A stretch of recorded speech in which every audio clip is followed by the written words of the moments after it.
You are tuned into Mostly Humans. The opinions and views shared by the hosts of this podcast are uniquely their own and do not reflect the view or opinions of the companies they work for. P.S. Don't sue or fire us. Thanks so much. Now let's get into the episode. When I get stopped on the street and people say, "Oh, you're that guy I recognize from that really famous podcast that I've been listening to," and I'm like, "Absolutely, yes, that's me."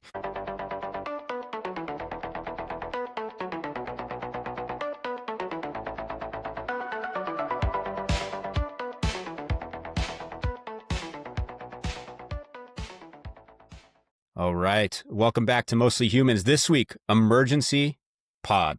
A lot of news got released this week. We have a lot to talk about. We wanted to give you all timely coverage and our perspective for the handful of you who value our opinion at this point. Thank you. Like and subscribe. Before we get into the emergency podcast episode, Matt and I were just discussing briefly kind of a full circle moment for me that I think is kind of cool. And this is my vision that I really want for those of you listening, right? So I was a self-taught, not even a software engineer. I taught myself to code when I was a kid, and I made like browser games, and I thought it was cool. And I thought that's what I wanted to do for school. But then I did a bunch of other stuff working at this AI company.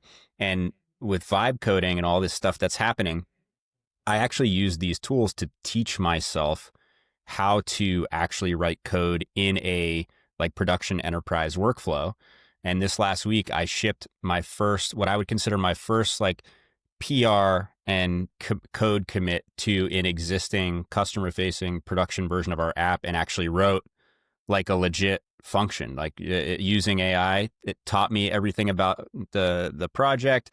I used it for research. I built all the tests first. So I said, hey, I used AI to help write the code, but we're going to do it in these guardrails. Like, you have to pass these tests. We need to make sure it works, like leverage this existing architecture that we know works for this other system, and did all of the stuff that we've been talking to you guys about. And so I thought that was a cool, I eat the vegetables that I tell you guys to eat on this pod, so to speak. My man, that is an awesome milestone for you.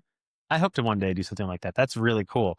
And I think like a lot of the people that listen to this podcast and the followers here are like go-to-market professionals, usually working for B2B software companies. That's kind of like who we've heard from a lot. And I think they are all like kind of intimidated by like product leaders and R&D folks and engineers and whatnot, because like it just feels like they know all the stuff that we don't know and all that kind of stuff. And what we've been preaching on this pod is using these tools the way you just described to try to swerve into other departments' lanes, up-level yourself, bring more value to the conversation, make yourself more future-proof, contribute more, be more valuable. And you did that for a legitimate software company whose R&D team is littered with people from the Ivy Leagues and Google and Meta. And you passed their standards. Good for you. Yeah, and I got code reviewed by a Google engineer and got a 90% code quality score from the code review. Now, hey, I didn't write it by hand, which I also don't think you need to these days, but vibe coding is not synonymous with bad coding if you use the tools the right way. That's the moral of the story. I love it. So, emergency pod. We always record these far in advance, and this is not a news show. That's not our goal. But we have a bunch of shows on the back burner that we are going to push out to the future, because we wanted to talk about something pretty major that was announced at OpenAI's Dev Day. Do you want to take us through what that is, and then we can chat through? Yeah. So there were some rumors circulating in the internet sphere, if you will, Twitter or X. I still refuse to call it X. People were talking. They were like, OpenAI might release this major thing and all this other stuff. And they announced really two colossal changes to the platform. One was this whole formal app layer now. And they actually compared it to the custom GPT store, which some people use. And if you listen to our episode on that, we go into how to use that, but it wasn't a super popular feature. And OpenAI basically just launched the equivalent of the Apple iOS store in AI. So now there's a bunch of native app integrations where you can just be talking to ChatGPT, typing in the box, as we say, and now actually interact with all these other systems. You don't have to click or install or do anything crazy. It's just you can leverage it right away. And they announced an agentic workflow builder called AgentKit, which is incredibly powerful, and people are already starting to do some crazy stuff with it. And we'll get into what all this stuff is, but very exciting day of announcements, in my opinion. For sure. I want to make sure we address two major things on this pod for our listeners. One is, what does this mean for you, most importantly, as like the everyday person? You know, we know a lot of people work in B2B that listen to this podcast, like work in professional enterprise. But we still do want to make sure that we make this relevant for everyone if we can. And two, what the heck does this mean for B2B? You know, if you guys are interested in like investing, or if you're just like thinking about AI companies or working for one or investing in one, things of that nature, what does that mean? Because there, as always is the case, a massive amount of clickbaity, nonsensical stuff that is being said about this, that I'm just going to be honest here, it is a little bit triggering for me. No pun intended, because we'll talk about triggers in OpenAI's AgentKit. But I find it a bit triggering when I see messages like one I saw the other day. It says, OpenAI just killed NAN, Zapier, and 1,000 AI startups with one update. Did the $50 billion automation sector just get one-shotted? Sam Altman walked on stage at Dev Day. 8 minutes later, someone built production agents, and 1,000 automation startups just became irrelevant. And, you know, I'm just looking at this post here. Jeez Louise. 443 comments in less than 24 hours, 174 reposts, 2,000 emojis, likes. The problem is the headline there just makes people think that OpenAI just one-shotted the automation industry. I don't believe that happened. But what I do believe that OpenAI did, that I'm so excited for our listeners genuinely to do, is they did what they do best. OpenAI is just putting a stranglehold on consumer AI, even though they still crush them. It's amazing in B2B. But like acquiring Jimmy Ive's company and stuff and whatever they're going to be doing to rival the iPhone or the Apple Watch, what they've done here that I think is so exciting is they tried to make agents readily available for the average person. Yeah. Yeah. And I think that is so cool for the listeners of this podcast. And it is so cool that like everyone who's listening to this podcast can and should, right after you listen to this pod, get into the AgentKit on OpenAI and start playing with it and build to something like really small. So why don't you tell us like what it's all about before I continue to just soapbox about the good and the things that I find annoying? Of course.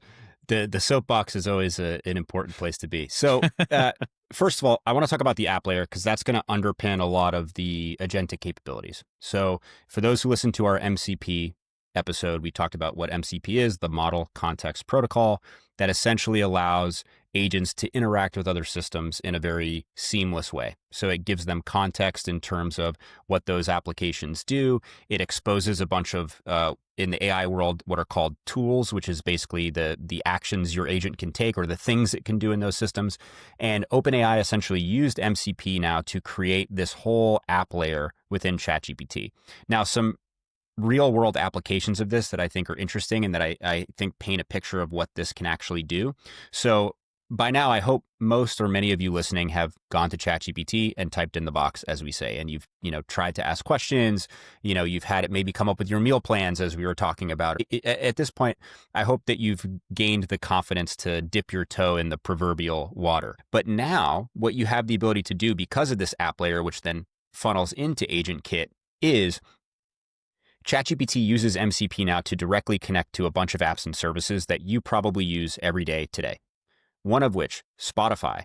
You can actually use ChatGPT to help you build a Spotify playlist. And so we've talked about how Spotify's personalization is really cool. But what if you could just type into the box, say what genre of music you like, say, I like indie artists, or I like, Yellow Card, and I'm feeling emo, or whatever. Who would listen to that, especially in their late 30s? I don't know who would do that, but if you were that type of person, you can now describe in plain language the type of playlist you want. You don't have to click in and actually look through your personalization recommendations and add one by one. You can just type into the box, connect ChatGPT with your Spotify account, and it can build playlists for you for different moods or different events or all this stuff. And that's just, one or two sentences away now. You also have the ability to do things like, if you've ever used Figma before, it's kind of like a graphic design software that got really popular, but you can now create designs, graphics, images, slide decks by typing into the box and connecting it with Figma. So now you can visually represent your ideas that you're typing into the box in ChatGPT. And remember, you can actually use ChatGPT to help guide you and help you come up with ideas. So you can use it to brainstorm. You can use it to create prototypes now in real time for maybe you want to make a poster for an event for your local, community, or you're making a rough version of a slide deck at work and you don't want to spend a bunch of time on the first version.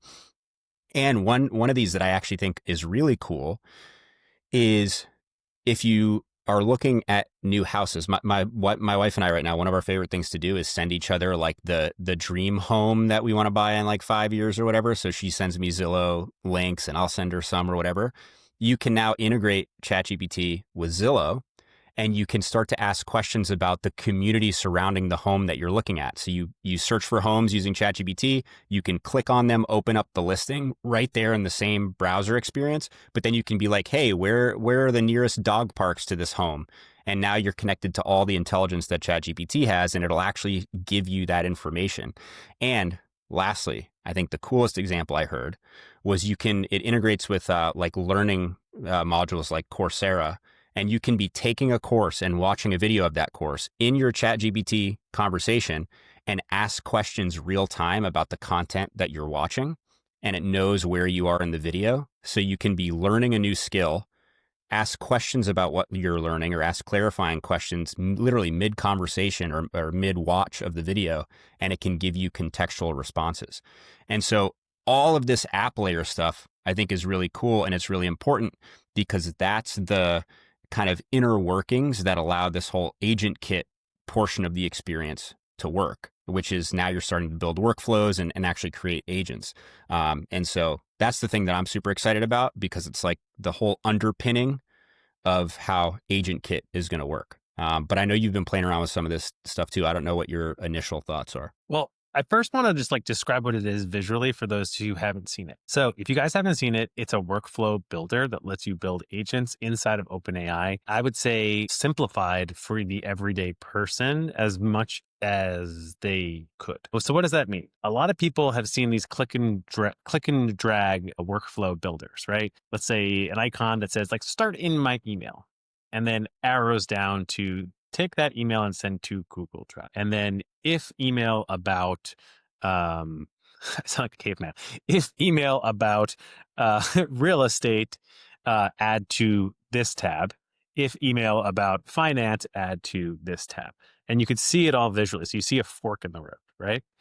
And what OpenAI did that I think is so exciting for the listeners here, because trust me, everyone, if you haven't built anything agentic yet, when you do, you will have such a grin across your face. It is so fun to do. It's just like really cool. They've brilliantly brought a workflow builder together.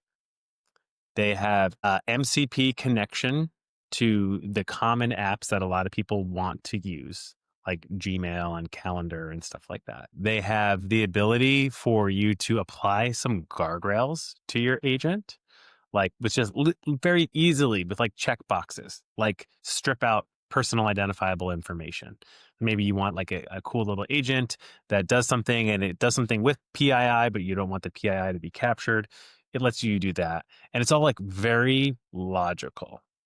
And what's so cool is everyone listening to this call, you can make whatever you want. It's not like, oh, you're going to learn about this marketing software and go give it a shot, or this music software and give it a shot. No, it is the ability to connect all different types of softwares agentically to make it do stuff for you. What I think is not being talked about by too many people, I just had an issue with the lack of research before speaking, is that this is not automation software, right? So like, for example, this software doesn't listen to things and get triggered on its own.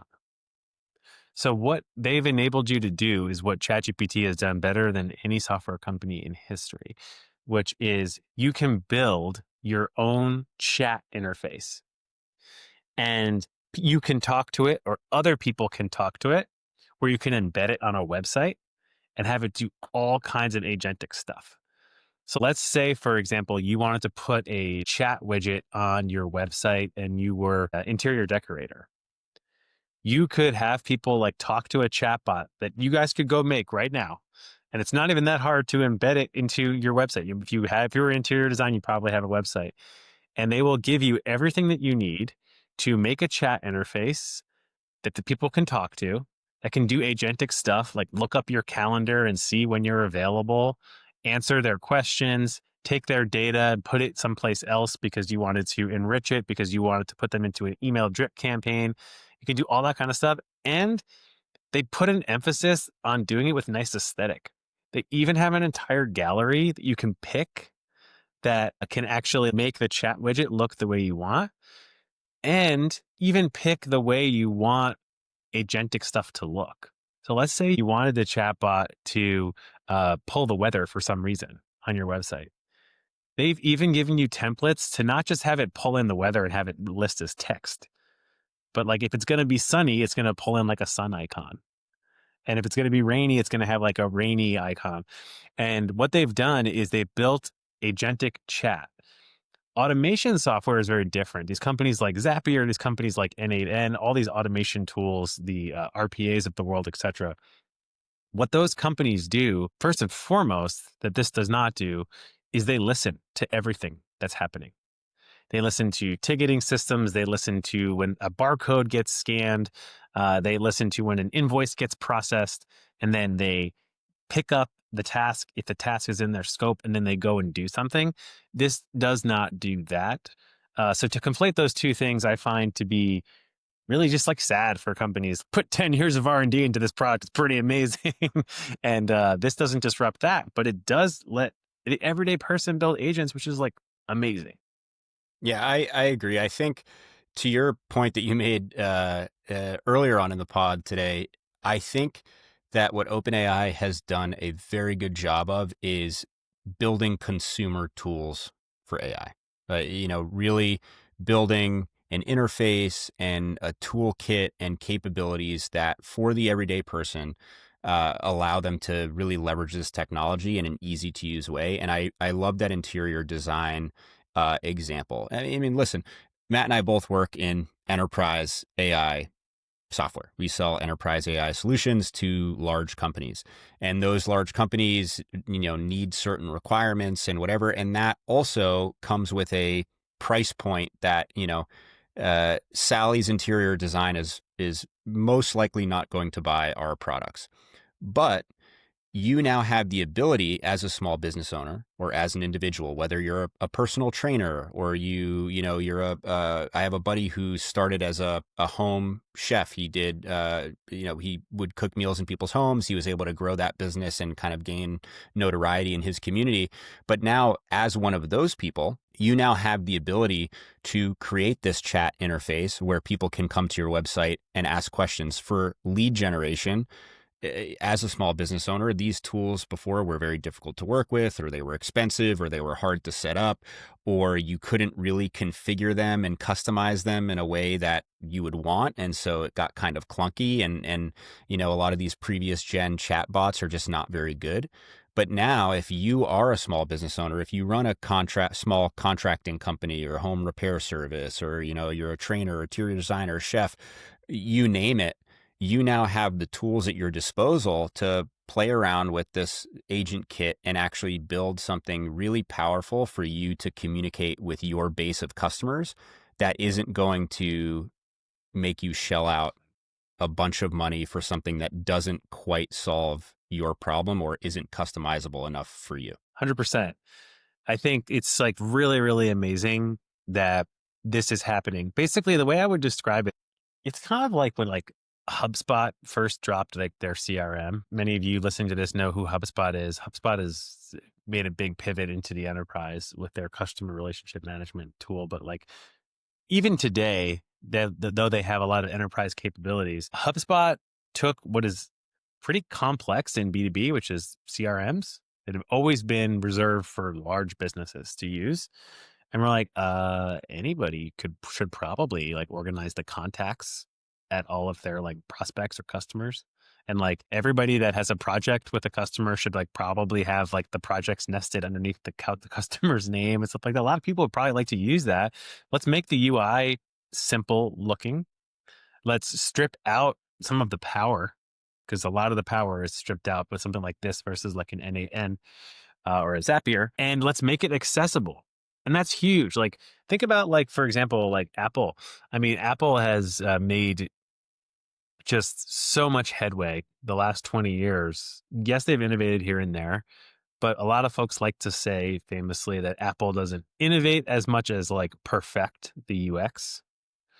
And they can't go as far, you can't do as much with Apple products in certain products and certain hardware as you can with like Android devices or whatever.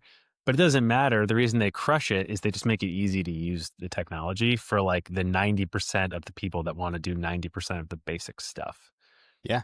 Yeah. And absolutely. this democratizes and it's easier that. to use. It's easier to use an iPhone, and it performs more reliably, and it's faster, and it's, you know, oftentimes more secure, and all of these other things, right? But that's why people gravitate towards those products. 100%. And speaking of that, so let's talk about like a little bit about like this agent builder and like what it is and what it isn't. So do I think it is like a B2B product smasher? Like I'm seeing like all these headlines and YouTube videos and whatnot. No, I don't. Do I think you could use it inside of a business, like a real business? 100%. Like lots of companies have enterprise ChatGPT licenses, which means your company probably has a relationship with OpenAI and they view them as a secured vendor. They pass those protocols and all that kind of stuff, which means by entering just a credit card, because there's cost elements to this agent kit, as there is with like all the premium features out there. You could start building agents at work that are really helpful. Like for example, let's say you wanted to build an agent that like every time someone fills out a lead on your company's website, you automatically email the manager, the sales rep, the SDR, add a calendar invite, and put all of them into a Google Sheet, something like that. Now, would they have to start that via a chat interface? Yes. So they would have to request a meeting with you guys via chat, but I'm sure you could like greenlight that, because maybe a conversational chatbot is a lot better than like a fill out a demo form. So you have your demo form on the website still, you embed this chatbot because your company's okay with it. And you didn't have to like go talk to some $150,000 vendor to get it in and take all these risks and everything like that. So like you could do something like that, right? What you would much more like to do is no matter how a lead comes in, listen to all of it, be able to integrate with literally any system that you guys have, which like these Zapiers and N8Ns and whatnot, they have thousands of integrations, and you'd want to be able to do that with the LLM of your choosing, right? And you might want to self-host that or things of that nature.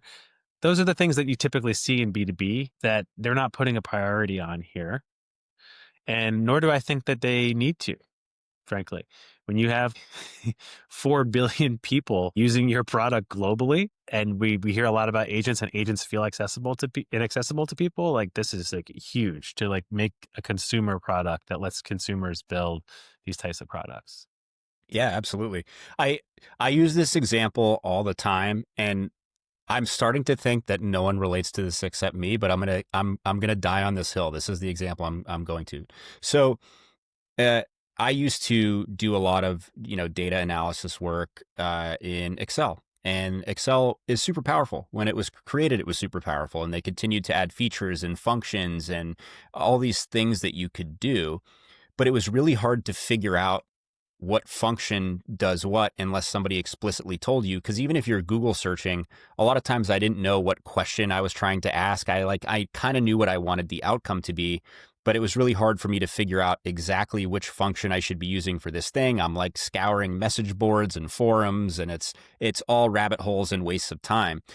And so the moral of this story is there are a lot of tools that exist now that are powerful and that can do certain things. Like Notion, you can create basically any type of document that you want in Notion and connect it to stuff, and you can create really pretty tables and charts and organize your data. Airtable allows you to do a lot of this stuff too, and you can use Airtable as a CRM and automate, user data pushing to certain fields or whatever. But the point is, it's very, very time intensive and very hard to set up a lot of these tools. And you have to have very specialized knowledge in terms of how to use them. So they're powerful and they have a lot of functionality. But like any piece of software, there's going to be some features that are really good and then some things that really bother you, and they can't build a product for everybody, right? They're trying to build the most useful product for the largest subset of the population. And, obviously they're going to fix bugs and release updates, but there's going to be aspects of that product that you don't like and that don't work for your specific workflow. And in the past, we would just, grumble under our breath a little bit and deal with it and make it work. But what OpenAI is allowing you to do now is very easily and very quickly create your own product experience that fits your use case. And, we talked about these custom GPTs where you can train them on information or whatever, but this agent kit actually levels that up and makes it way easier because you're leveraging MCP connections to all of these different tools and products. You can tie directly into your calendar. You can tie directly into Spotify and whatever. Maybe anytime a lead comes through, you want to send them a personalized Spotify song recommendation that you think fits their personality to have, brighten up their day or whatever it is. You can build something completely customized to the experience that you want to give. And this whole time, it's being underpinned by ChatGPT, which you can use to communicate and ask ideas and brainstorm and be like, well, what is the best way to get traction with leads that come to my site? Can you tell me some statistics on, which types of messages work really well? And then you can use all of that conversation to now build these agentic workflows in AgentKit. So you can do all of this stuff in the same place, and you're not forced to use software that's clunky, or maybe a piece of software that's really good for somebody else, but not as good for you.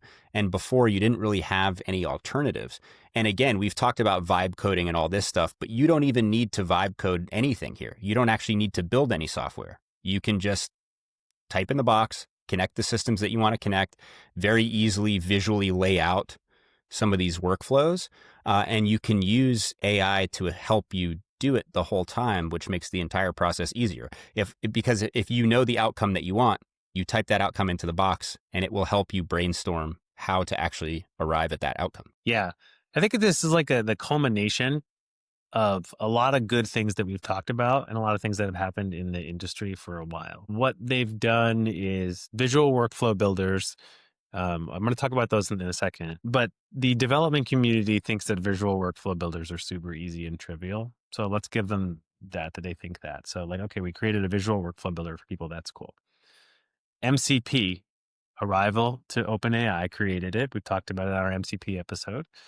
They support MCP super easily, which is phenomenal. So they make it really easy to integrate with, I'm just looking at the list here, Gmail, Google Calendar, Google Drive, SharePoint, Dropbox, Zapier, Stripe, Cloudflare, PayPal, awesome one, HubSpot, Shopify, Box, Square. That's where it ends. Great first step. Then you can actually use the agent builder and talk to ChatGPT while you're in the agent builder to help you build more with the agent builder if you get stuck, which is really cool. What I am concerned about is the visual workflow builder, frankly, because I actually thought when a consumer grade product was going to come out from one of the large hyperscalers, I was thinking that it was going to be even easier than that, frankly. And with all the rumors of AGI, it's kind of funny that this is what we get.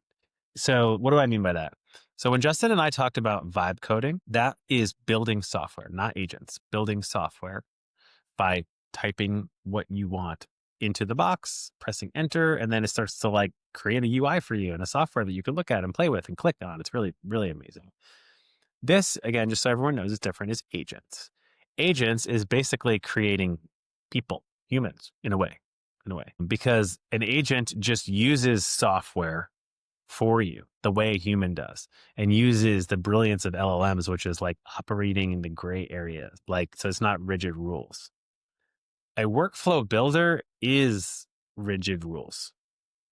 And this is a workflow builder with rigid rules that connects to generative stuff. And what I have surprisingly learned through my career, a lot of the listeners of this podcast can relate because they saw this from their customers, I'm sure of it, is that even though visual logic workflow builders are supposed to be easy, they're the alternative to code. Your average person, even like B2B professional, right? People who like knowledge workers are totally allergic to those. And I was thinking that when the first hyperscaler was going to drop, and maybe we will still see it, like a B2C agent builder, it would be closer in proximity to the products that like your company sells and my company sells, which of course it's harder to do, to create agents completely with your words, like completely just by typing. Of course, you have to build massive software infrastructure around that to make it so that you can use your words for it. So what I am concerned about is that a lot of our listeners, you go to some of their templates, it still feels technical. So I want to challenge everybody, don't use their templates if you're going to try it out. Start a brand new workflow on your own with a blank canvas. To go from the start button to what do you want the LLM to do? What do you want it to access inside of your calendar and your Google Drive? And start to build it out as you go. But it is still a deterministic rule engine that speaks to probabilistic tools. So I am really excited for the average consumer, but I do think what we're going to find out is your average 9-to-5 knowledge worker, those who use software all day long, are going to look at this and be like, ugh, woof. Like, it sounds cool, but it's too hard for me. I want to challenge our listeners to be different and actually try it, because it's not. It's just different. So the first time you see it, and it's so fun when you get something rolling. But I didn't think it was necessarily going to play out this way. Yeah, I don't disagree. I think we get allergic to these things because we think about our previous experience, right? Where, okay, chatbots are a great example of this, because agentic chatbots are very different than the like click through options, former Comcast Xfinity chat experience where it just makes you want to bash your head against the wall. And people got so used to how bad that experience was that they almost had a visceral reaction to like an AI chatbot. But it's different because it's conversational. It can do more things, and it can, the point about agents being like humans, I actually think is really powerful, because they have the ability to think outside the box a little bit, much like a creative human would. And they have the base level intelligence of PhD level human beings in a vast variety of fields, right? So it is like teaching a human, but it's like teaching your buddy who's always been really smart and learns things really quickly. It's basically like teaching that person.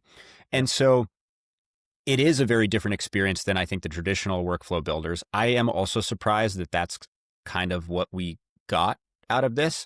I think it's probably a stepping stone to what I hope the next iteration of this is, where you just basically type out a paragraph and you say, I really hate sorting my email. I want to do XYZ and have it go here and have these emails go here and make sure I never see another spam message for the rest of my life. And like, I want it to have a big, neon colored button because I get excited to click the button, and it'll just build that entire workflow for you. And all these things can be happening in the background. But I do agree. I think it's interesting that we've arrived.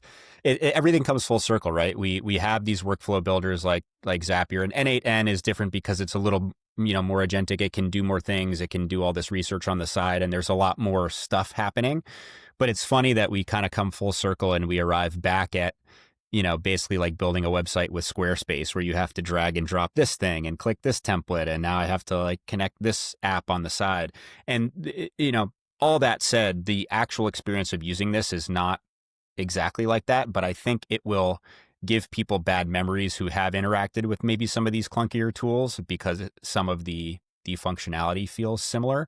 But what you have to realize is even though you are creating this rigid workflow per se, each step of that workflow has the ability to be creative like a human.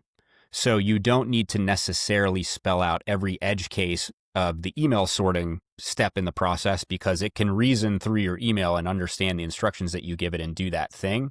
So you don't have to go through the painstaking process of building out every possible scenario with some of these steps like you would with previous generation tools.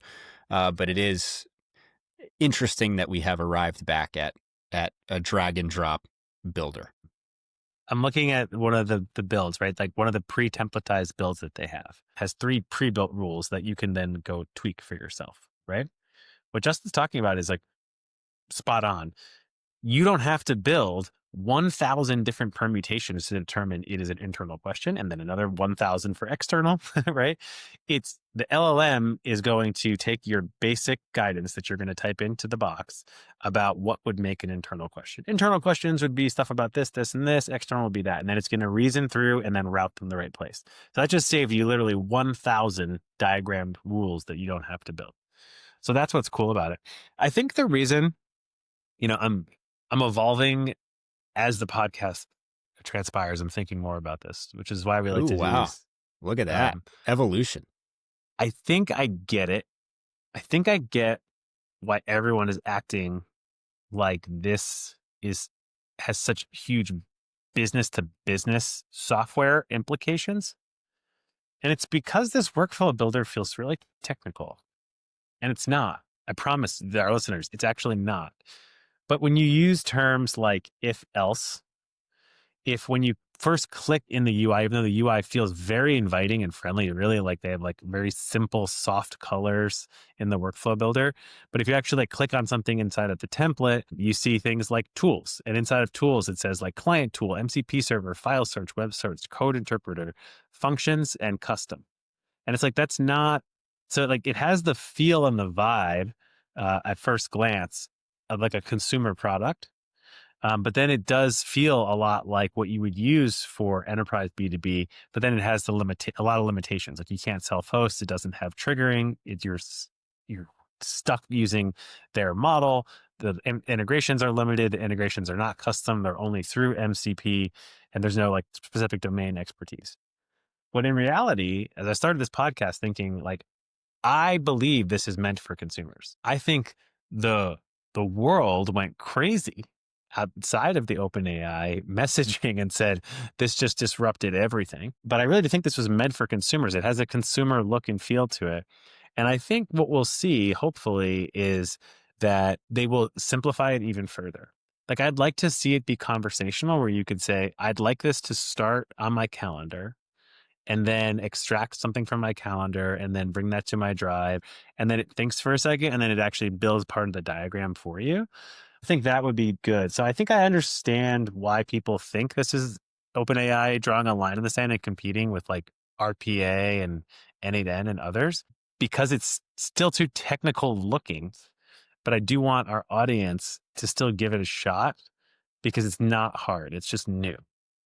Yeah, for sure. I also think you learn a tremendous amount about how these tools work by just playing around with it. It's the AI space, at least with the tools that we have access to on a consumer level. Like if you are, just an individual person, or even if you have an enterprise license for, OpenAI or Anthropic or whatever at your company, the tools that we have access to beg for experimentation. And I think the way that you really learn the capabilities is trying to push the envelope a little bit. Like the first time I used ChatGPT, I started just asking very generic questions and I didn't really know what I was looking for. And then it's like, oh, wow, I can upload documents to this. Oh, I can ask about that document. Oh, I can have it rewrite this document into this format. And then you start to, I think your mind opens up and you start to see the possibilities of what it can do when you actually roll up your sleeves and start to use the tools.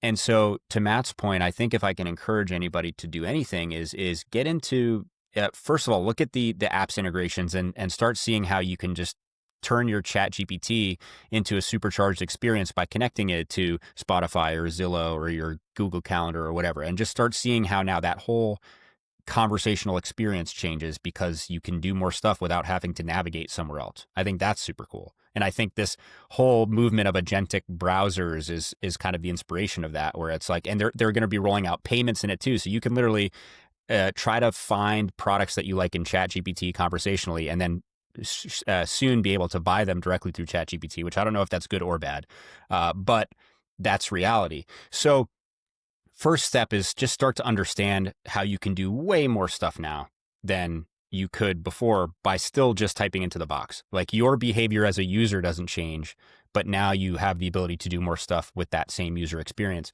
And then start to actually start with a simple use case. A lot of times when I get stopped on the street and people say, "Oh, you're that guy I recognize from that really famous podcast that I've been listening to," and Massive. I'm like, "Oh, absolutely, yes, that's me." And they say, "Well, how do I actually use this stuff? Like, what would you build if you were me?"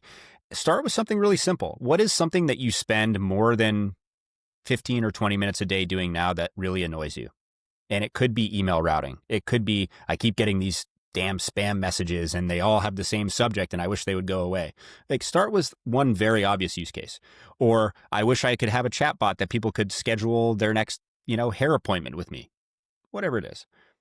Take that one thing that really bothers you today, that you spend a lot of time doing, that's really annoying. Type into the box, start having a conversation with ChatGPT, and start trying to build it an agent kit. And even, I agree with Matt. Don't start with a template, because then it's very easy to get confused and to be overwhelmed by seeing all this stuff that they already have set up. Just look at the apps that it has access to and start with a very simple use case. Like, hey, anytime Bob from HR emails me, put it into my spam folder, whatever it is. And sorry, Bob from HR, don't sue us. But something like that, where it's something that is wasting your time that you have to do manually today. And I promise you, it's probably very easy to automate with this agent kit builder. And that will, at least in my experience, start to expand your mind to the possibilities of some of the things that you can do. And then you will start to come up with more and more ideas and things that you want to do, or that workflow will become bigger and expanded to different apps and different things. But if you start with that one annoying problem that you really wish you could solve, you now have the tools at your fingertips to likely solve that problem in an easy way. Yes. Yeah. And that use case, unfortunately, right now needs to be limited to something you would do in a chat window. But I got to think this is just the very tip of the iceberg. And I imagine OpenAI will probably roll out triggers very soon. What does a trigger mean, right? Like, a trigger could be you uploaded something to your DocuSign and you wanted it to wait and listen inside of DocuSign for, did that thing happen? So, like, this is just the very tip of the iceberg. I think, like, the big takeaway that I have for the audience is a $50 billion industry did not get disrupted from a B2B standpoint. But what happened is they took the first stab of what I imagine is going to be many, with some of your favorite tools and some really nice design templates, and just tried to make it so that people like you who are listening to this podcast because you want to evolve and grow and stay relevant in AI can start to build agents for yourself in one simple place and a platform that feels familiar. And I think as you all start to evaluate agentic solutions for specific things for your businesses and companies and such, you should benchmark it to this, right? Because now you know a little bit more what to look for. We heard Sora was make Hollywood go out of business. And then Nano Banana was also going to put Hollywood out of business, right? Like, this stuff is very clickbaity. We want to give you guys the real. There is no company that's going to do all the things, right? Has anyone ever heard of a lawyer before? Those people that practice law? Maybe once or twice, yeah. If you were in a car accident, God forbid, knock on wood, would you want a personal injury lawyer or would you want a criminal defense lawyer? Right? Oh, well, I need a lawyer. Which kind do you need? Everybody in technology, there's always adjacent overlap with offerings.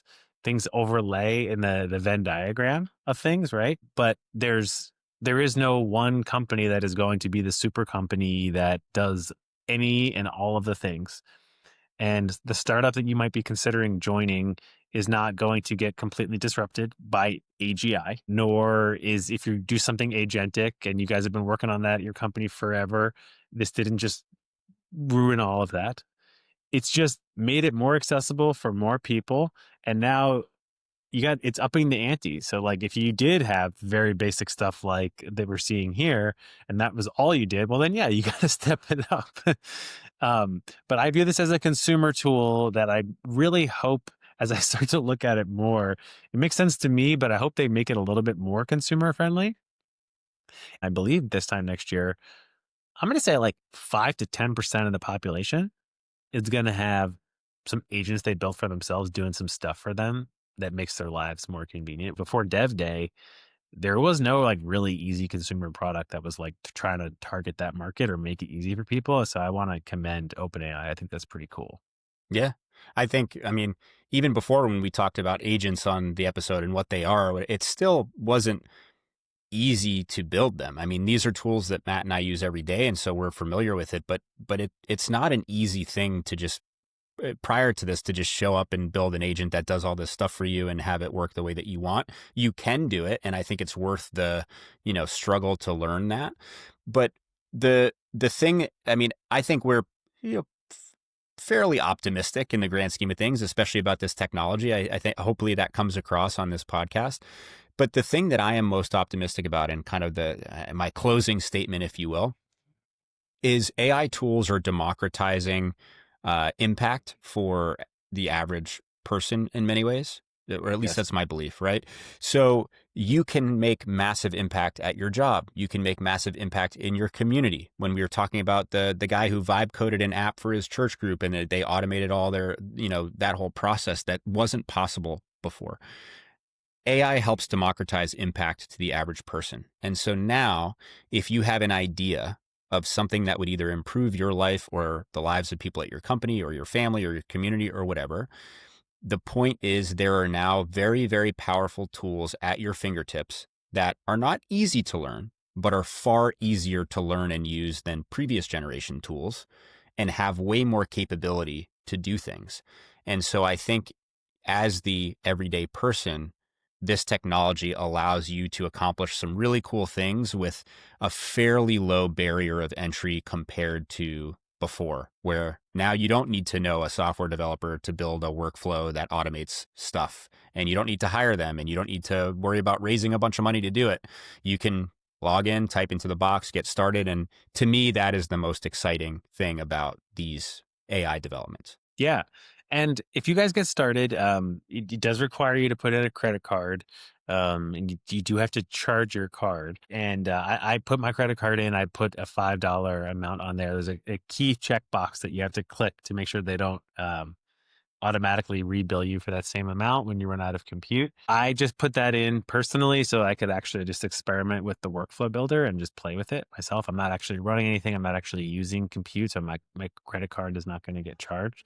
But keep that in mind if you guys want to try it. And then when you're in that workflow builder and you're building these like diagrams that say like if here and then start here and go there and they have arrows and all that kind of stuff, take a screenshot. Command Control Shift 4 if you're on a Mac. Take a screenshot, have ChatGPT on the other screen, and paste it into ChatGPT and be like, my workflow thing, I'm trying to make it do this and it's not working. Like, look at this image. Tell me how you think I could improve it. And no one's going to know better how to use their own workflow builder than them. So use screenshots to get support if you get stuck. And start to learn how these technologies comes together. As a reminder, an agent is kind of like recreating a person. An agent is going to use software. You're not building software. That would be vibe coding or traditional coding. Yeah, absolutely. Any parting words on this emergency pod about this, about the entire world got changed overnight? Well, I think the parting words are that we said emergency pod a little tongue in cheek. Every business is not going out of business overnight. I think it's very cool. This technology is going to change the way a lot of people work. I think it's going to empower, your everyday person or small businesses or, whatever to do some really interesting things. And that is exciting. But it doesn't mean everybody's going out of business. It doesn't mean the company that you've been working for 10 years is about to go under and you need to find another job. Try to avoid the clickbaity headlines and try to just play around with these tools for yourself and see what they can do for you. Yeah, come back here for real talk if that's what you're looking for. We're always going to keep it real. So this is a huge, gigantic announcement in the positive for, I think, democratizing AI agents for more people. It doesn't mean that the entire software industries are going out of business or things are, it's just, we just up the ante again. Like things are just getting better, right? It's like when Apple put out that their streaming service for Apple Music, Spotify didn't go under. And then when Amazon got in the game, it didn't put Apple out of business in the music space or the Spotify space. What it did is it just, they started competing with each other and created a better experience for all of us. And now we have things like AI DJ and all this great stuff because they're competing with each other. So the ante just went up. It's good. Give it a try. It's going to make you, based off of whatever you do for your job every day, think of really cool things that you can build, either with their technology or technologies that support more stuff. And then you might actually build it for somebody at work, and then you might actually look really good internally. Yeah. A lot of opportunity out there for those who get comfortable using this stuff. It's still the early days. It feels like it's constantly in your face in the news, but we're still in the early days of AI, and the technology is only getting better. So, create an agent to recommend our podcast to a couple of your friends. Do that as your workflow. Why don't we'll have that going? Like, if somebody emails me, automatically respond with the Mostly Humans link. But please like, subscribe, share. Again, our ask is always, if you like the episode, if you like what we're doing, share it with one friend who hasn't heard about it yet. Don't keep sharing it with the same friend if they haven't subscribed, because then they might get mad at you and us, and we don't want that.